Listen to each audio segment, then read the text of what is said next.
Por lo tanto, ya que fuimos declarados justos a los ojos de Dios por medio de la fe, tenemos paz con Dios gracias a lo que Jesucristo nuestro Señor hizo por nosotros.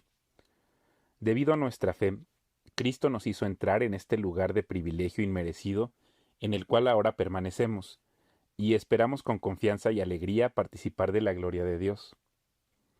También nos alegramos al enfrentar pruebas y dificultades porque sabemos que nos ayudan a desarrollar resistencia.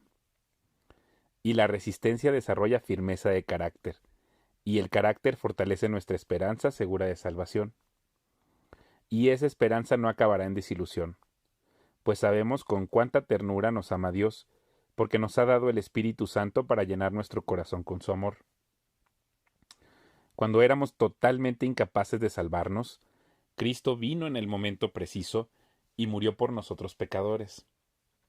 Ahora bien, casi nadie se ofrecería a morir por una persona honrada, aunque tal vez alguien podría estar dispuesto a dar su vida por una persona extraordinariamente buena.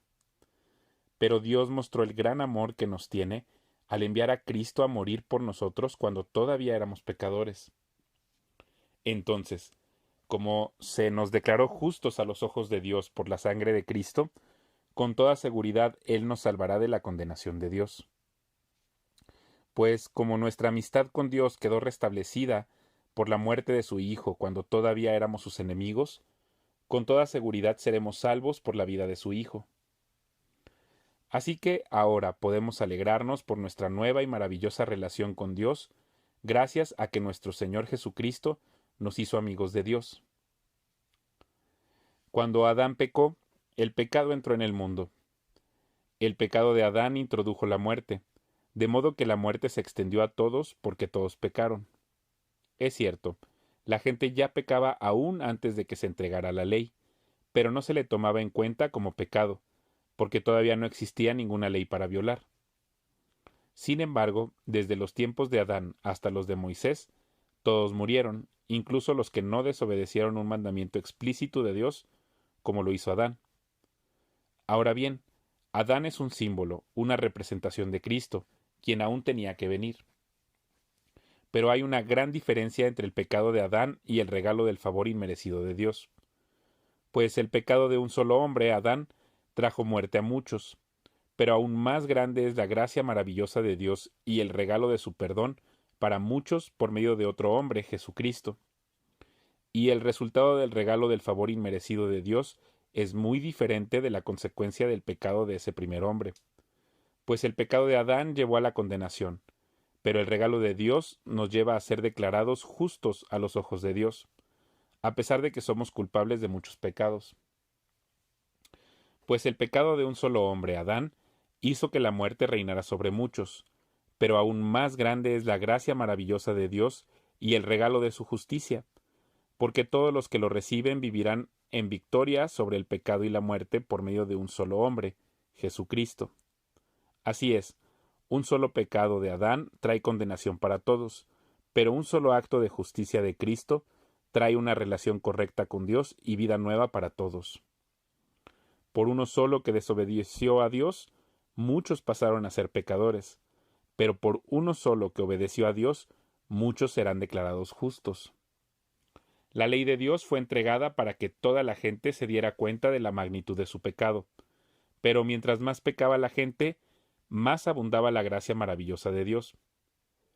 Entonces, así como el pecado reinó sobre todos y los llevó a la muerte, ahora reina en cambio la gracia maravillosa de Dios, la cual nos pone en la relación correcta con Él y nos da como resultado la vida eterna por medio de Jesucristo nuestro Señor.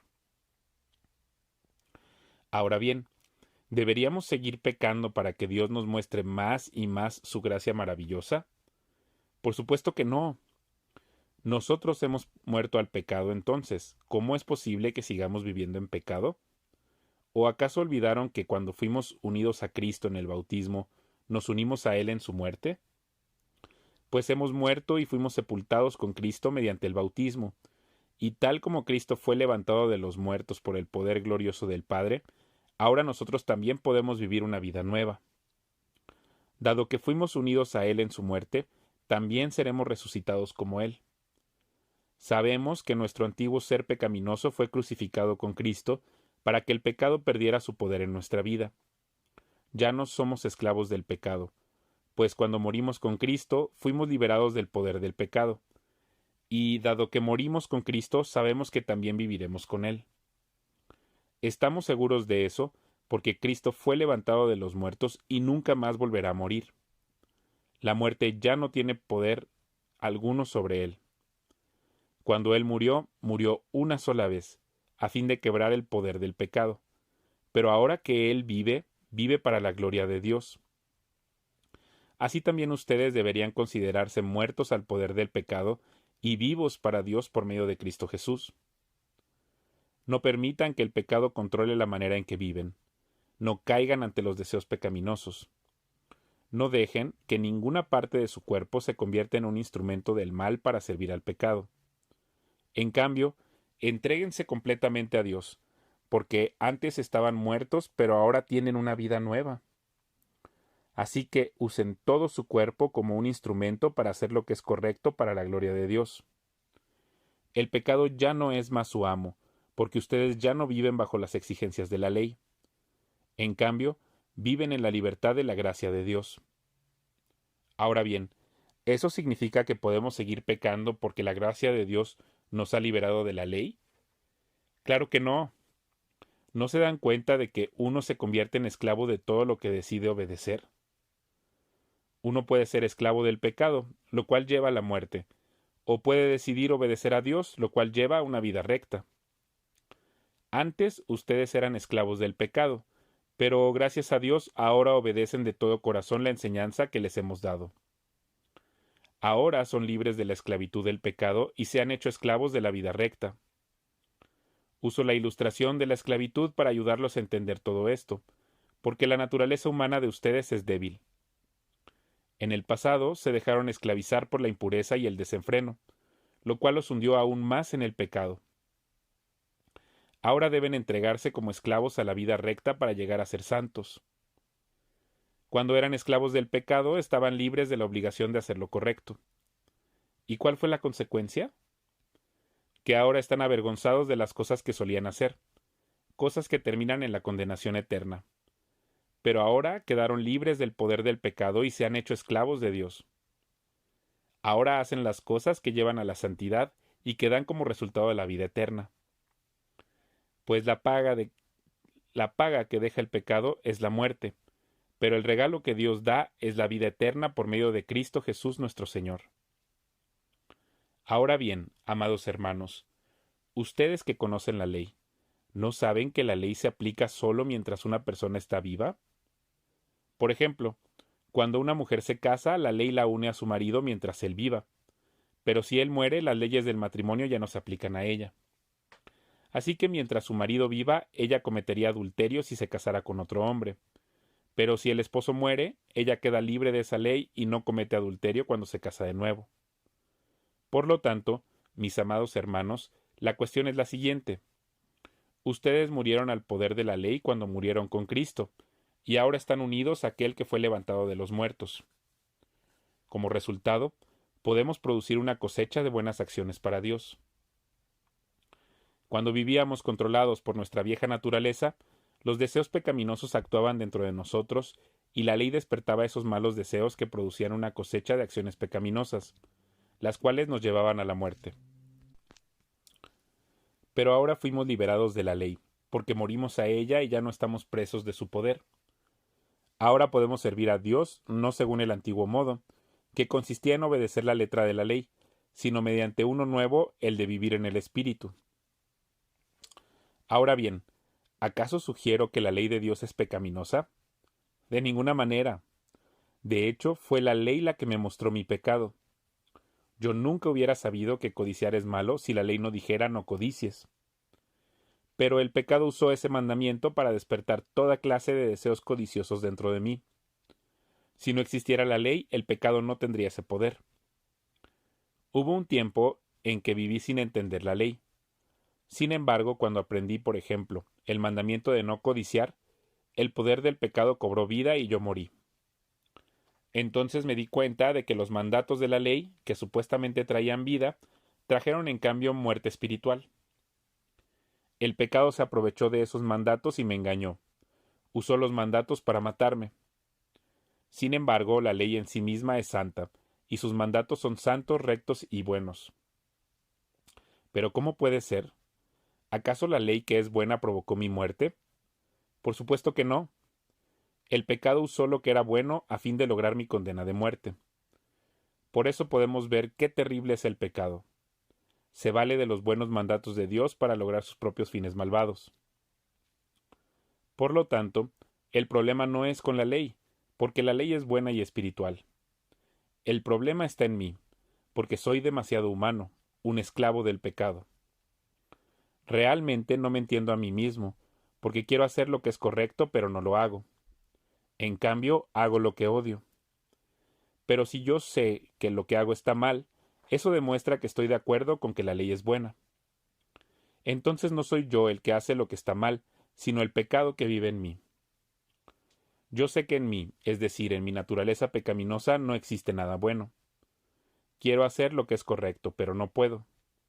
Quiero hacer lo que es bueno, pero no lo hago. No quiero hacer lo que está mal, pero igual lo hago. Ahora, si hago lo que no quiero hacer, realmente no soy yo el que hace lo que está mal, sino el pecado que vive en mí. He descubierto el siguiente principio de vida, que cuando quiero hacer lo que es correcto, no puedo evitar hacer lo que está mal. Amo la ley de Dios con todo mi corazón, pero hay otro poder dentro de mí que está en guerra con mi mente. Ese poder me esclaviza al pecado que todavía está dentro de mí. Soy un pobre desgraciado. ¿Quién me libertará de esta vida dominada por el pecado y la muerte? Gracias a Dios. La respuesta está en Jesucristo nuestro Señor. Así que ya ven, en mi mente de verdad quiero obedecer la ley de Dios, pero a causa de mi naturaleza pecaminosa, soy esclavo del pecado. Por lo tanto, ya no hay condenación para los que pertenecen a Cristo Jesús. Y porque ustedes pertenecen a Él, el poder del Espíritu que da vida los ha libertado del poder del pecado, que lleva a la muerte. La ley de Moisés no podía salvarnos, porque nuestra naturaleza pecaminosa es débil. Así que Dios hizo lo que la ley no podía hacer. Él envió a su propio Hijo en un cuerpo como el que nosotros los pecadores tenemos, y en ese cuerpo, mediante la entrega de su Hijo como sacrificio por nuestros pecados, Dios declaró el fin del dominio que el pecado tenía sobre nosotros. Lo hizo para que se cumpliera totalmente la exigencia justa de la ley a favor de nosotros, que ya no seguimos a nuestra naturaleza pecaminosa, sino que seguimos al Espíritu. Los que están dominados por la naturaleza pecaminosa piensan en cosas pecaminosas, pero los que son controlados por el Espíritu Santo piensan en las cosas que agradan al Espíritu. Por lo tanto, permitir que la naturaleza pecaminosa les controle la mente lleva a la muerte, pero permitir que el Espíritu les controle la mente lleva a la vida y a la paz. Pues la naturaleza pecaminosa es enemiga de Dios siempre. Nunca obedeció las leyes de Dios y jamás lo hará. Por eso, los que todavía viven bajo el dominio de la naturaleza pecaminosa nunca pueden agradar a Dios. Pero ustedes no están dominados por su naturaleza pecaminosa. Son controlados por el Espíritu si el Espíritu de Dios vive en ustedes. Y recuerden que los que no tienen al Espíritu de Cristo en ellos, de ninguna manera pertenecen a Él. Y Cristo vive en ustedes. Entonces, aunque el cuerpo morirá por causa del pecado, el Espíritu les da vida, porque ustedes ya fueron declarados justos a los ojos de Dios.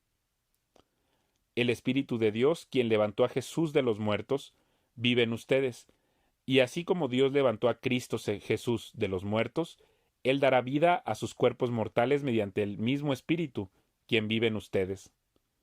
Por lo tanto, amados hermanos, no están obligados a hacer lo que su naturaleza pecaminosa los incita a hacer, pues si viven obedeciéndola, morirán.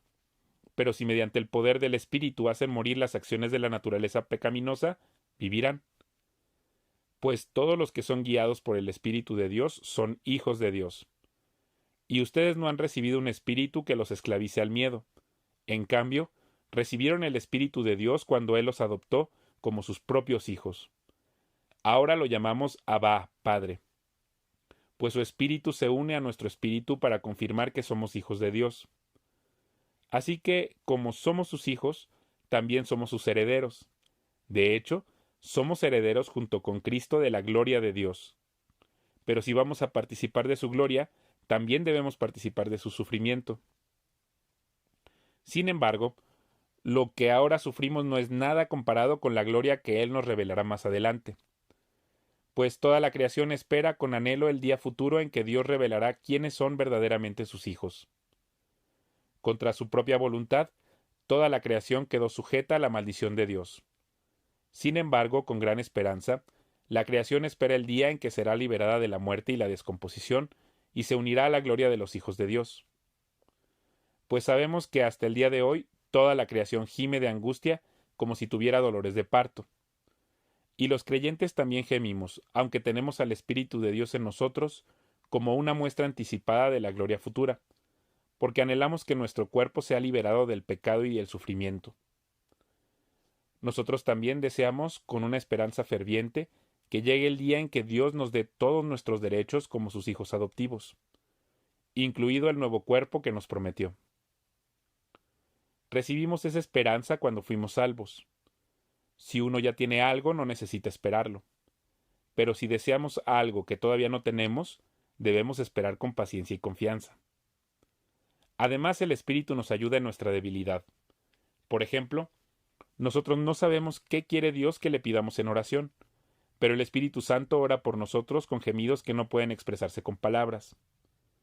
Y el Padre, quien conoce cada corazón, sabe lo que el Espíritu dice, porque el Espíritu intercede por nosotros, los creyentes, en armonía con la voluntad de Dios.